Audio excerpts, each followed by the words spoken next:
We thought we had made the perfect vacation friends while staying at a luxury condo in Ocean City. But after a few strange drinks and a series of invasive questions, we realized that Henry and Sarah weren't looking for friendship. They were hunting for a way into our lives. This experience happened a few years ago when my girlfriend, Vanessa, and I decided to take a much-needed break from our chaotic work schedules. We chose Ocean City, Maryland, as our destination because it offered the perfect blend of high-energy boardwalk excitement and relaxing coastal views. To make the trip extra special, I had saved up enough money to book a beautiful, modern condo in a high-rise building right on the beach. The unit was stunning, featuring floor-to-ceiling windows that looked out over the Atlantic Ocean, and we felt like we were finally living the dream. We spent our first 2 days doing the typical tourist things, eating overpriced saltwater taffy, walking the boardwalk until our feet ached, and lounging under a massive umbrella while the waves crashed nearby. It felt like the perfect, safe, and anonymous getaway that we had been craving for months. By the third evening, we were feeling particularly relaxed. We decided to spend the sunset hours on our private balcony with a bottle of wine, enjoying the cool ocean breeze. As we were sitting there, we noticed the couple on the balcony immediately adjacent to ours. They looked to be in their late 20s or early 30s, roughly our age. The man, who introduced himself as Henry, was tall with short-cropped hair and a very friendly, albeit intense, smile. His partner, Sarah, was soft-spoken and had a way of tilting her head when she listened to you that made you feel like you were the only person in the world. They started a conversation with us over the railing, asking where we were from and how we were enjoying Ocean City. It felt like a completely normal, friendly interaction between vacationers. Henry was incredibly charismatic. He told us that he and Sarah were from a small town in Pennsylvania and that they came to this specific building every year. He spoke with such authority about the local hidden gems, the best places for crab cakes, the quietest stretches of beach, and the bars that only the locals knew about. Vanessa and I, being relatively new to the area, were hanging on his every word. After about 20 minutes of chatting, Henry suggested that we should all grab a drink together. "Why waste the night on separate balconies when we could have a mini party?" he asked with a laugh. We were in a great mood and thought it would be fun to make some vacation friends. So we agreed to meet them at a popular beachfront tiki bar located just a short walk from our building. When we met them at the bar an hour later, the vibe was initially great. Henry insisted on buying the first round of drinks, which were these elaborate, tropical cocktails served in hollowed-out pineapples. As we sat at a wooden table under the palm trees, the conversation started to take a slightly different turn. While the talk on the balcony had been about the scenery and the weather, Henry and Sarah now began asking very specific, personal questions.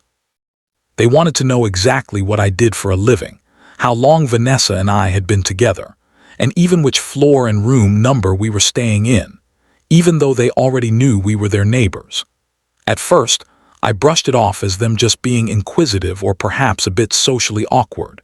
But Vanessa later told me she felt a strange chill down her spine when Sarah asked if we kept a lot of valuables in our room while we were at the beach. As the night progressed, Henry's behavior became increasingly erratic. He would go from being the life of the party, telling loud jokes that made the surrounding tables look over, to suddenly dropping his voice to a whisper and looking around as if he were being watched. He started talking about how unreliable the building's security was, and how easy it would be for someone to climb between the balconies if they really wanted to. It was a bizarre and uncomfortable topic for a first-time meeting. Meanwhile, Sarah remained almost eerily silent, her eyes darting between Vanessa and me, occasionally nodding along to Henry's strange comments. She started asking Vanessa about her jewelry, specifically a gold necklace that had been passed down from her grandmother. Vanessa tried to laugh it off, but she pulled her cardigan a bit tighter around her neck. Despite the growing awkwardness, we didn't want to be rude, so we stayed for one more drink. That's when things got truly weird. Henry pulled out his phone and insisted on taking a picture of the four of us. He didn't just take one, He took several, and then he asked if he could take a photo of just Vanessa and me for the memories. When I offered to give him my number so he could send the photos to us, he hesitated for a second before typing a number into my phone. He then asked to see my phone to make sure he typed it right. He held onto my device for a few seconds longer than necessary, his thumbs moving quickly across the screen. At the time, I thought he was just struggling with the interface, but in hindsight, I realized he was likely looking at my apps or my location settings. By the time we finished our second round of drinks, the atmosphere had become so heavy that Vanessa gave me the look, the universal signal that it was time to leave. I made an excuse about having an early start the next morning for a fishing trip. Henry's friendly mask slipped for just a second, replaced by a look of genuine disappointment, or perhaps frustration. He tried to pressure us into staying for just one more shot, but we stood our ground. As we walked away from the tiki bar, I looked back and saw Henry and Sarah still sitting at the table, perfectly still, watching us walk into the darkness. We hurried back to the condo, both of us feeling a profound sense of relief to be away from them. However, as I slid our key card into the door of our room, I noticed something that made my heart stop. The heavy deadbolt was engaged, but the door handle itself felt loose, as if someone had been putting a significant amount of pressure on it while we were out. The sight of the loose door handle sent a jolt of pure electricity through my veins. I knew for a fact that I had locked the door before we left for the tiki bar. Vanessa stood behind me, her hand gripping my arm so tight her knuckles were white. I slowly pushed the door open, half expecting someone to be standing right there in the entryway. The room was silent, the only sound being the distant, rhythmic crashing of the waves against the shore outside. At first glance, everything looked normal. The lights were off, and the furniture appeared to be exactly where we left it. But as I stepped further into the living area, I felt a draft.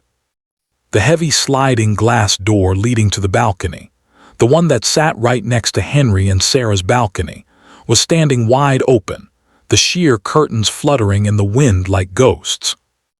Vanessa stayed in the hallway, refusing to enter until I checked every corner.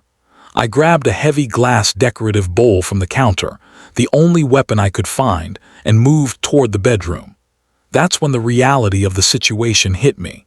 The bedroom was a disaster zone. Our suitcases, which had been neatly tucked away in the closet, had been dragged onto the bed and completely ransacked. Clothes were strewn across the floor, pockets had been turned inside out, and the contents of Vanessa's makeup bag were scattered everywhere. It wasn't just a quick search for cash. It was aggressive and invasive. As we began to take stock of what was gone, the list of missing items became increasingly bizarre. They hadn't taken my laptop or Vanessa's expensive camera, which were sitting right there in plain sight. Instead, they had taken a specific pair of limited edition Jordans I had brought for the trip and Vanessa's favorite bathing suit. But the most bone-chilling discovery was on the dresser. We had a physical Polaroid photo of the two of us, taken on our first day at the boardwalk, propped up against a lamp. It was gone. The person who broke into our room didn't just want our money, they wanted pieces of our identity. They wanted to see what we looked like when we were happy, and they wanted the things we wore. I immediately called the front desk and the local police. While we waited for the officers to arrive, I went out onto the balcony. I looked over at room 4B, the unit Henry and Sarah claimed to be staying in. The lights were out and the balcony door was shut tight. I knocked on their front door, ready to demand answers, but there was no response. When the police finally arrived and we explained the situation, they went to investigate room 4B after a few minutes of talking to the building management. The lead officer returned with a grim expression. He informed us that the condo next door was currently vacant. There was no record of a Henry or a Sarah staying in that unit, or anywhere else in the building for that matter. The realization hit us like a physical blow. They had never lived there. They had likely been squatting or simply hanging out on the balcony of an empty unit to lure in unsuspecting neighbors. I pulled out my phone to show the officer the number Henry had typed in, hoping it would lead to an arrest. The officer dialed the number right there in front of us, but a recorded voice informed him that the number was no longer in service. It was a burner phone, activated and deactivated within the span of a single night. Even the photos Henry took of us at the bar were now lost in the digital void, or worse, stored on a device belonging to a predator we didn't even know. The police explained that while Ocean City is generally safe, professional scammers occasionally target high-end condos. They look for couples who seem relaxed and well-off, use charm to lower their guard, and then strike when the victims are distracted. We spent the rest of the night in a different hotel, too terrified to stay another minute in that condo. We never found out who Henry and Sarah really were, or why they wanted our photo and our clothes. We cut our vacation short and drove home the next morning in total silence. Now, whenever we travel, we never speak to the neighbors, and we never, ever leave a photo out on the dresser. Somewhere out there, those two are still lurking, waiting for their next vacation friends to invite them in.